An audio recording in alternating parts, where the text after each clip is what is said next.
विद्यार्थियों, आज हमने लॉ ऑफ डिमांड का टॉपिक प्रारंभ किया था। उसमें हमने जो चर्चा की थी पार्ट 1 में कि लॉ ऑफ डिमांड क्या होता है और उसकी मुख्य मान्यताएं क्या है। आज पार्ट 2 पर हम चर्चा करेंगे, जिसमें मांग के नियम के लागू होने के कारण और वे परिस्थितियाँ जिनमें मांग का नियम क्रियाशील नहीं होता, जिन्हें हम मांग के नियम के अपवाद भी कहते हैं, उन पर आज हम विस्तृत चर्चा करेंगे। सबसे मुख्य बात है कि मांग के नियम के लागू होने के क्या कारण हैं। इसको हम यूँ भी कह सकते हैं कि वाइडर से डिमांड पर स्लोप डाउनवर्ड, यानी मांग वक्र का जो ढाल है, जैसा कि आप इस चित्र में देख रहे हैं, नीचे की ओर क्यों होता है या ऋणात्मक क्यों होता है। इसका तात्पर्य ये है कि ऐसा क्यों होता है कि उपभोक्ता बाजार में वस्तु का मूल्य कम होने पर ही उसकी अधिक इकाइयाँ क्रय करता है और मूल्यों के बढ़ जाने पर वह उसकी मात्रा कम कर देता है। यानी हम यूँ कह सकते हैं कि मांग का नियम, जैसा कि प्रोफेसर मार्शियल ने बताया है कि मांग का नियम मूल्य और मांगी की मात्रा के मध्य विपरीत संबंध को बताता है। प्रश्न यहाँ यह उठता है कि ऐसा क्यों होता है कि उपभोक्ता कम मूल्य पर ही वस्तु की अधिक मात्रा क्रय करना चाहता है, अधिक मूल्यों पर क्यों नहीं करना चाहता। तो इसके लिए 4 प्रमुख कारण अर्थशास्त्रियों ने बताए हैं, जिस पर मैं आपसे चर्चा कर रहा हूँ। सबसे महत्वपूर्ण जो कारण है वो है applicable of law of diminishing marginal utility. देखिए, कंजम्पशन का बहुत इंपॉर्टेंट लॉ है, जिसको हम यूटिलिटी एनालिसिस में भी डिस्कस करेंगे। इसको हम सीमांत उपयोगिता ह्रास नियम के नाम से जानते हैं। ये लॉ जो दिया गया वो H.H. गॉसेन के द्वारा दिया गया था और उन्होंने बताया कि यदि कोई उपभोक्ता किसी वस्तु विशेष की लगातार विभिन्न इकाइयों का उपभोग करे तो एडिशनल यूनिट से, प्रत्येक एडिशनल यूनिट से यानी अगली अतिरिक्त इकाई से जो मिलने वाली जो उपयोगिता है, जिसको आप सीमांत उपयोगिता कहते हैं, वो लगातार कम होती जाएगी। वो एक स्थिति ऐसी आ जाएगी कि वह उसकी मांग को शून्य कर लेता है, यानी उपयोगिता शून्य हो जाएगी और उसके बाद भी, यानी संतुष्टि के पश्चात भी यदि उपभोक्ता उपभोग को जारी रखे तो वह ऋणात्मक भी हो सकती है। मुख्य बात ये आती है कि सीमांत उपयोगिता ह्रास नियम जो है वह मांग के नियम पर कैसे लागू होता है, उस पर मैं आपसे चर्चा करता हूँ। कि मुख्य बात है, एक प्रश्न उठता है कि उपभोक्ता एक विवेकशील प्राणी है और वह अपनी आय को सोच समझ कर व्यय करना चाहता है।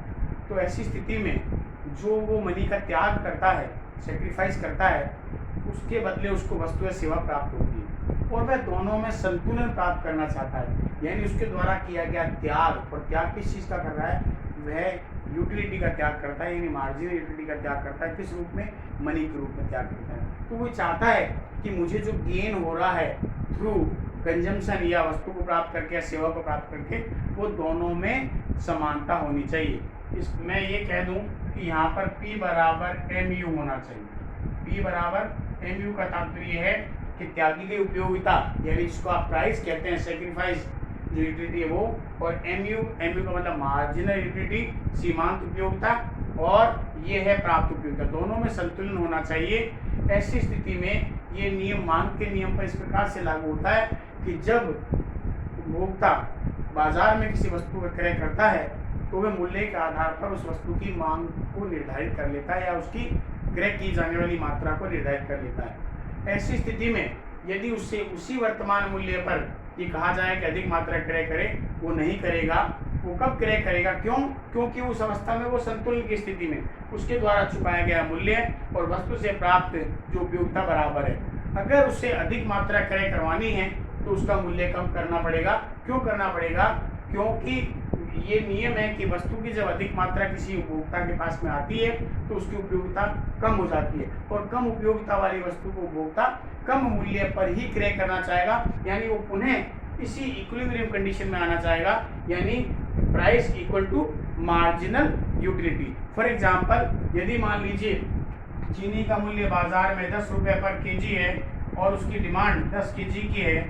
ऐसी स्थिति में यदि उपभोक्ता अधिक मात्रा में चीनी का क्रय करना चाहेगा तो कब करना चाहेगा कि अगर उसका मूल्य 10 से गिरकर अगर 9 रुपये हो जाए तो हो सकता है वो उसकी डिमांड जो है 15 केजी कर ले। क्यों कर ले? क्योंकि जैसे ही वो 10 से 15 केजी डिमांड करेगा, चीनी की उपयोगिता उसके लिए कम हो जाएगी, क्योंकि सीमांत उपयोगिता ह्रास नियम के अनुसार किसी वस्तु की अधिक मात्रा जब उपभोक्ता के पास आती है तो उसकी उपयोगिता कम हो जाती है। ऐसी स्थिति में कम उपयोगिता वाली वस्तु को वह कम मूल्य पर प्राप्त करना चाहेगा और संतुलन में रहना चाहेगा। इस प्रकार सीमांत उपयुक्तता ह्रास नियम के लागू होने के कारण से मांग का नियम जो लागू होता है कि कम मूल्य होने पर ही उपभोक्ता के लिए वस्तु की अधिक मात्रा क्रय करना लाभकारी होता है। नंबर 2 आता है इनकम इफेक्ट, आय प्रभाव। देखिए उपभोक्ता की जो आय है जो है उस पर निश्चित तौर पर प्रभाव पड़ता है जब बाजार में वस्तु के मूल्य परिवर्तित होते हैं। यदि बाजार में वस्तु विशेष का मूल्य अगर कम हो जाता है तो उपभोक्ता की वास्तविक आय बढ़ जाती है, क्योंकि आय दो प्रकार की होती है, एक मौद्रिक आय जिसको आप मॉनेटरी इनकम कहते हैं और दूसरी उसकी होती है रियल इनकम यानी वास्तविक आय। मॉनेटरी इनकम तो वो है जो आप किसी भी फिजिकल और मेंटल एफर्ट्स के द्वारा जो भी व्यक्ति प्राप्त करता है अपने नियोक्ता से, वो उसकी मॉनेटरी इनकम है। और रियल इनकम वो होती है कि मूल्यों में परिवर्तन के कारण से उपभोक्ता की आय में जो परिवर्तन होता है उसके रियल इनकम कहलाती है। फॉर एग्जाम्पल, यदि किसी वस्तु का मूल्य बाजार में कम हो जाता है तो उपभोक्ता की वास्तविक आय बढ़ जाती है। क्यों बढ़ जाती है? क्योंकि मूल्य कम होने पर उसे उतनी मात्रा क्रय करने के लिए पहले की तुलना में कम व्यय करना पड़ता है। फॉर एग्जाम्पल, यदि बाजार में चीनी का मूल्य 10 रुपये प्रति केजी है तो अगर जो है वह उसके डिमांड जो 10 केजी की, इसका तात्पर्य है कि वह चीनी पर कुल एक माह में 100 रुपये जो है वो व्यय कर रहा है। अगर मान लीजिए बाजार में चीनी का मूल्य 5 रुपये प्रति केजी हो जाता है तो उसको 10 केजी के लिए अब केवल 50 रुपये ही व्यय करने पड़ेंगे। ऐसी स्थिति में उसके पॉकेट से 50 रुपये कम निकल रहे हैं। इसका तात्पर्य यह है कि उपभोक्ता की जो रियल इनकम है वो 50 रुपीज़ से बढ़ गई। अब मान लीजिए उपभोक्ता उस 50 रुपये का प्रयोग उसी चीनी की अधिक मात्रा क्रय करने में करे तो चीनी की मांग बाजार बढ़ जाएगी। कैसे बढ़ जाएगी? क्योंकि जिसने 50 रुपये बचाए थे अब चीनी का मूल्य 10 से 5 रुपये प्रति इकाई हो गया है, इसका मतलब प्रति केजी हो गया। तो इसका मतलब है 50 rupees divided by 50 KG divided by 5 rupees करें तो वो एडिशनल 10 केजी चीनी का उपयोग बढ़ा सकता है। ऐसी स्थिति में आय प्रभाव ये कहता है कि अगर उपभोक्ता की वास्तविक आय बढ़ जाती है तो वह बढ़ी हुई आय का प्रयोग उसी वस्तु की अधिक मात्रा क्रय करने में करे तो बाजार में चीनी की मांग बढ़ जाती है। तीसरा आता है सब्स्टिट्यूट इफेक्ट, इसको स्थानापन्न प्रभाव भी कहते हैं। ये प्रभाव कॉम्प्लीमेंट्री गुड्स और सब्स्टिट्यूट गुड्स के संदर्भ में होता है, यानी पूरक वस्तुएं और स्थानापन्न वस्तुएं। ये वो वस्तुएं होती है जिनका मांग जो है वो स्वयं के मूल्य से प्रभावित नहीं होती। सब्स्टिट्यूट कमोडिटी वो होती है जिन्हें हम एक दूसरे के स्थान पर यूज करते हैं, यानी स्थानापन्न वस्तु वे वस्तु होती है जिन्हें एक दूसरे के स्थान पर जो है प्रयोग किया जाता है। स्थानापन्न प्रभाव भी मांग के नियम को प्रभावित करता है। इस प्रकार से करता है, फॉर एग्जाम्पल, यदि बाजार में 2 सब्स्टिट्यूट प्रोडक्ट अवेलेबल हैं और एक का मूल्य स्थिर रहता है, दूसरे के मूल्य में अगर परिवर्तन हो जाता है तो उपभोक्ता दोनों वस्तुओं के मूल्यों में तुलनात्मक जो है अध्ययन करता है और ये देखता है कि जिस वस्तु का मूल्य उसको सस्ता लगता है, कम लगता है, उसकी मात्रा वो क्या करता है, बढ़ा लेता है तुलनात्मक रूप से। और ऐसी स्थिति में उस वस्तु विशेष की मांग बाजार में बढ़ जाती है। इस प्रकार के प्रभाव को स्थानापन्न प्रभाव के नाम से जाना जाता है। नंबर 4 जो इसका कारण है चेंज इन बायर्स नंबर, यानी क्रेताओं की संख्या में परिवर्तन। देखिए चेंज इन बायर्स नंबर की जब हम बात करें तो अगर क्रेताओं की संख्या में परिवर्तन आता है उसका सीधा प्रभाव मांग पर पड़ता है। फॉर एग्जाम्पल, यदि बाजार में वस्तु का मूल्य कम हो जाता है तो क्रेताओं की संख्या बढ़ जाती है। क्यों बढ़ जाती है? क्योंकि वे उपभोक्ता जो वर्तमान मूल्य पर उस वस्तु विशेष का क्रय नहीं कर पा रहे थे, वो वेटिंग में थे, इंतजार कर रहे थे कि अगर मूल्य इतना नीचे आ जाए तो हम भी इस वस्तु विशेष का क्रय कर सकते हैं। जैसे ही बाजार में मूल्य कम होता है नए उपभोक्ता बाजार में प्रवेश करते हैं और उस वस्तु विशेष की मांग बाजार में बढ़ जाती है। इसके विपरीत यदि बाजार में वस्तु विशेष का मूल्य बढ़ जाए तो उपभोक्ता बाजार से एग्जिट हो जाते हैं, निकल जाते हैं, वो उस बढ़े हुए मूल्यों पर क्रय करना नहीं चाहते हैं। ऐसी स्थिति में बाजार में उस वस्तु विशेष की मांग कम हो जाती है। तो इस प्रकार से 4 इम्पोर्टेंट जो कॉजेज हैं जो लॉ ऑफ डिमांड के एप्लीकेबल के लिए रिस्पॉन्सिबल होते हैं। ऐसी स्थिति में जो मांग वक्र का जो ढाल है वो ऋणात्मक होता है, जो बताता है कि मूल्यों में कमी होने पर मांग बढ़ती है, यानी मांग और मूल्य में जो विपरीत संबंध को व्यक्त करता है उसे मांग का नियम कहते हैं। अगला जो हमारा स्टेप आता है वो है exceptions of law of demand. इसका तात्पर्य है मांग के नियम के अपवाद, यानी वे परिस्थितियां जिसमें मांग का नियम क्रियाशील नहीं होता।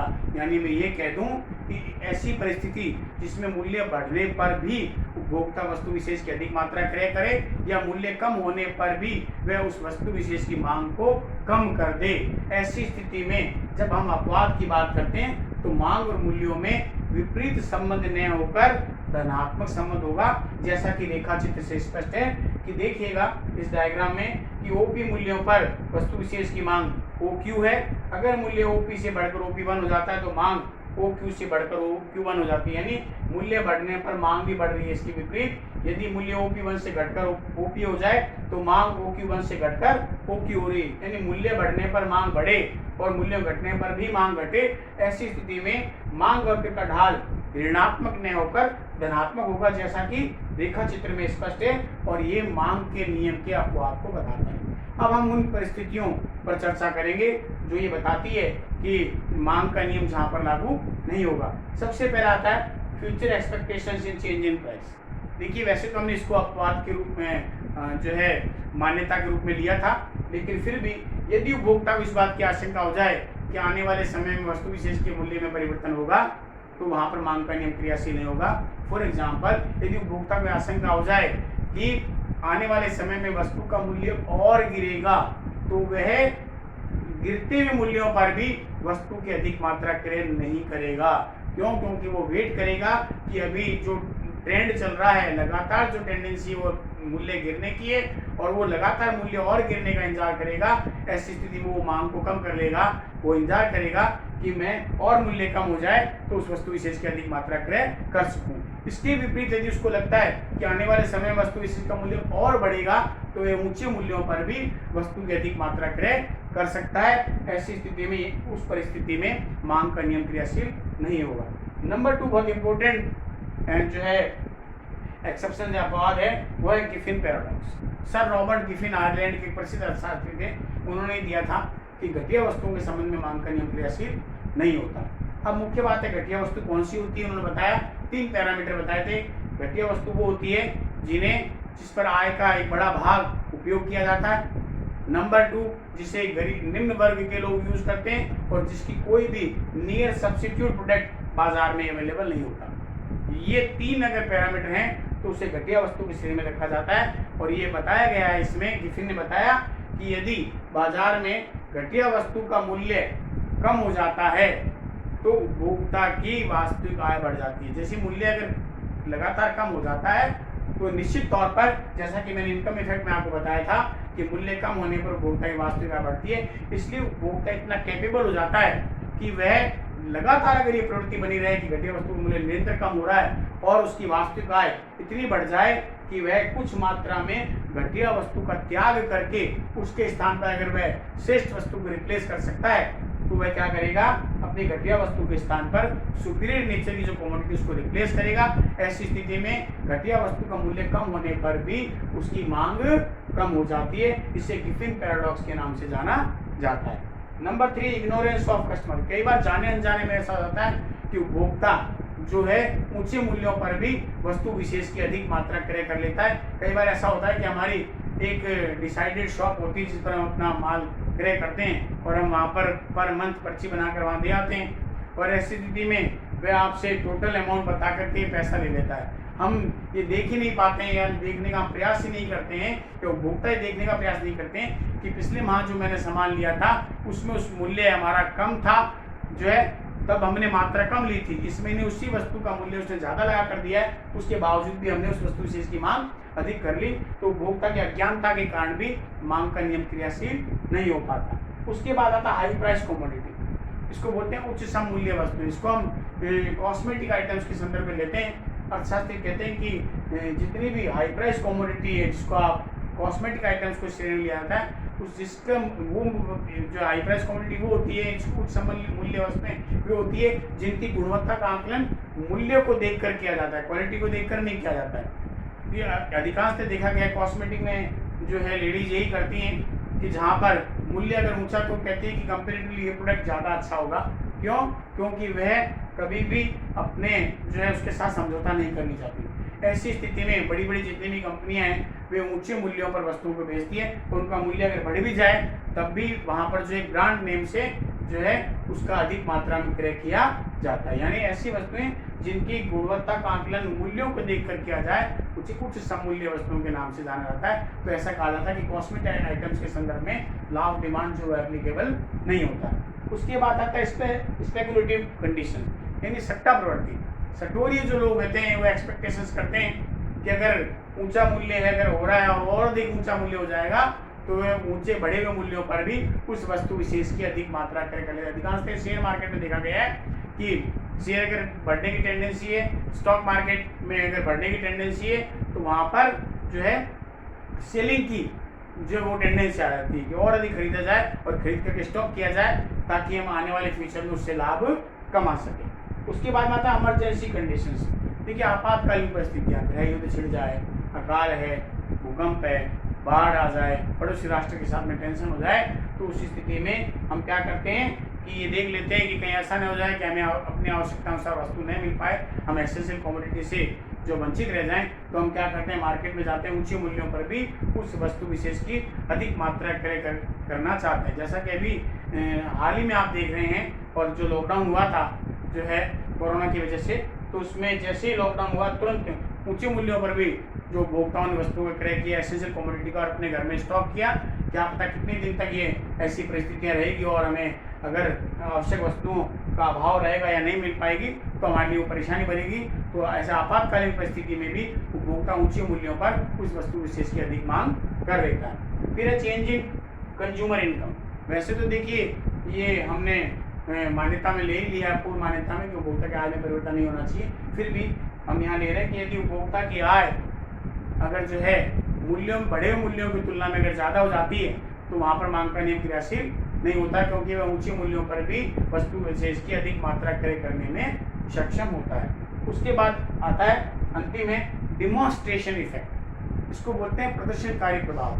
प्रदर्शनकारी प्रभाव लग्जरी कमोडिटी के संदर्भ में होता है, यानी वे वस्तुएं जिनसे समाज में केवल दिखावा करने के लिए होती है, ऐसी वस्तुओं के कंजम्पशन से जो है इंटरनल सेटिस्फेक्शन कंज्यूमर को नहीं मिलता है। इसको कॉन्स्पिशियस कंजम्पशंस के नाम से भी जाना जाता है। जैसे बढ़िया कार है, गोल्ड ज्वेलरी है, डायमंड ज्वेलरी है, एंटीक आइटम्स हैं, बड़ी बड़ी कीमती पेंटिंग्स वगैरह है, उसके संदर्भ में ऐसा कहा जाता है वहाँ पर मांग का नियम क्रियाशील नहीं होता, क्योंकि जो richer section of the society है, समाज के जो धनी वर्ग के लोग हैं, वो अपना स्टेटस सिंबल को बरकरार रखने के लिए ऊंचे से ऊंचे मूल्यों पर इस प्रकार की वस्तुओं का क्रय करते हैं। ऐसी परिस्थितियों में प्रदर्शनकारी प्रभाव लागू होने के कारण से इन वस्तुओं पर मांग का नियम क्रियाशील नहीं हो सकता। तो विद्यार्थियों, ये जो टॉपिक था इसको पूरा आज कंप्लीट किया गया है, जिसके अंदर आपने मांग का नियम क्या होता है, मांग के नियम की मान्यताएं क्या है, मांग के नियम के लागू होने के क्या कारण है, और वे परिस्थितियां जिनमें मांग का नियम क्रियाशील नहीं होता, इसके संदर्भ में आपने